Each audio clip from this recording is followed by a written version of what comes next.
Hey, you know who this is? We're going to talk about structure, specifically structure in poetry, lines and stanza breaks. You can use our guided notes or any note taking approach you prefer as we consider why structure exists in poetry in the way that it does. Why do poets arrange the words on the page the way that they do? So, which one of these is a poem and why do you know? And I'm assuming that if you're looking at these without even reading them, you'll probably guess B, and you will be right. That's the poem. And you can see that because B actually is visually organized on the page, not like prose. Prose is a little bit different. Prose is organized in sentences and paragraphs. A paragraph is a set of sentences that's complete. Poetry is usually organized instead in lines and stanzas. A line of poetry is one visual line of words you can see right here. And then a stanza is a grouped set of lines. There are 5 stanzas here in this particular poem. This can be a visual grouping, like there can be space around each little stanza set of lines, or it can be the kind of grouping that happens is a kind of a due to sound, like a rhyme scheme or something completing. But we're going to be talking just about the visual grouping for this unit. So this kind of structure dates back to the earliest forms of poetry. And part of it is because poetry developed from oral traditions and song. One of those oral traditions is Beowulf, the oldest poem in the English language, which we're going to look at. It was composed probably in the 700s or 800s, not written down until 1100s, and that is the copy that you see right here. But it uses some of these techniques that we can kind of examine that we're still using in poetry today, hundreds of years later. This is the Old English. Beowulf is in an English that we don't speak anymore. So let's look at the English that we do. Beowulf uses these 3 techniques. It uses end stop lines, it uses enjambment, and it uses caesura. So end stop lines are lines where the sentence ends at the end of the line. For example, Hail Hrothgar, health ever keep you! Exclamation point. That's it. It's the end of the line.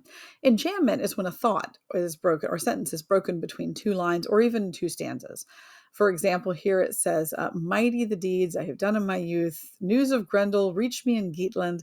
Travelers say that this great building, bright as tall, stands empty, useless to all the warriors when evening light fades from the sky. So right down here, we start getting into enjambment, where the end of the line is not the end of the thought. It breaks to the next line. And that can be used to kind of make a pause in the middle to make people think.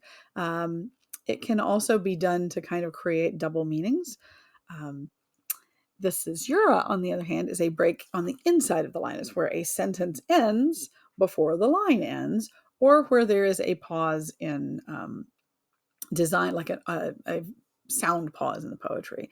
In this case, you can see it is a visual break. That's because the translator put that in, but caesura is actually a feature of Anglo-Saxon poetry. Let's see. For example, my people advised me, wise men among us, our best counselors, that I should seek you, Chieftain Hrothgar, king of the Danes. So each one of those little phrases has its own sort of weight on the side of the line. And these are tricks, as I said, we're still using today. The other things that people do with poetry are they can take structure and do kind of wild things with it. It can help create meaning. It can help create multiple meanings. Oh, where did my thing go? Oh, but it can also create. Let me see if I can relaunch that. I'm very sorry. Captions. There we go. Oh, come on. Didn't mean for my captions to go away. All right. So structure can create multiple meanings.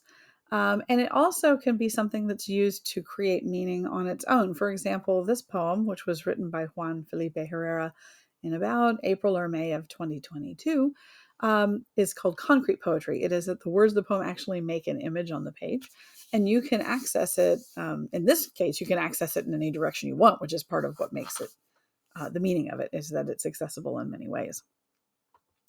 So let's go back to Aunt Jennifer very briefly here. We're looking at the same poem, which you are, of course, welcome to pause and reread.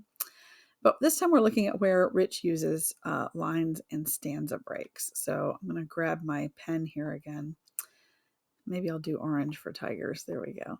And you can see there are 3 stanzas here. Each one of them has a space in between.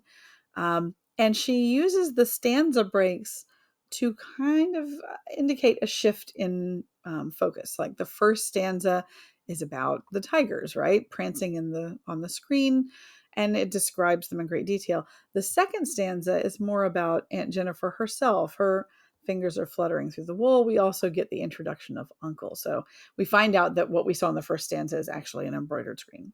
The third stanza focuses on when Aunt is dead. So it shifts to a kind of future that hasn't happened yet.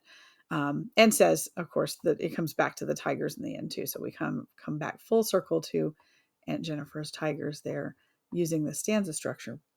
The other thing that this particular poem does is use enjambment very well. The first stanza does not have enjambment.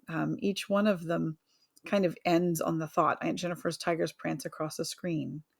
Bright topaz denizens of a world of green. This is a descriptive line that just defines the tigers. So it's okay. It completes the thought. They do not fear the men beneath the tree. They pace in sleek chivalric certainty. We have complete thoughts for almost all of these lines. But when you come to stanzas 2 and 3, you find enjambment here and here and here and here. The last, every line every sentence is now 2 lines long and is broken. We get Aunt Jennifer's fingers fluttering through her wool, find even the ivory needle hard to pull. And it puts a little interruption in there, but it also kind of mimics like the difficulty of her trying to pull the needle through the wool. That pause there is almost like the pause that she would have to take as she's thinking about pulling it. So it's interesting that she uses, Adrienne Rich has used these breaks, these enjambments, to create an effect that sort of mimics what's going on in the poem, but also that kind of reflects how, here is this perfect world where everything ends correctly, and here's the world where things are broken, which is kind of sad, right? But it's just an interesting way to consider not just that it's a rhyme scheme that makes the line in where it does, but that there's actual meaning behind it. So why is poetry structure important? Because poetry structure helps to create meaning every bit as much as the words do. And I think that that's an important factor to consider, and one that's actually kind of fun. So enjoy looking at the structure in your poetry.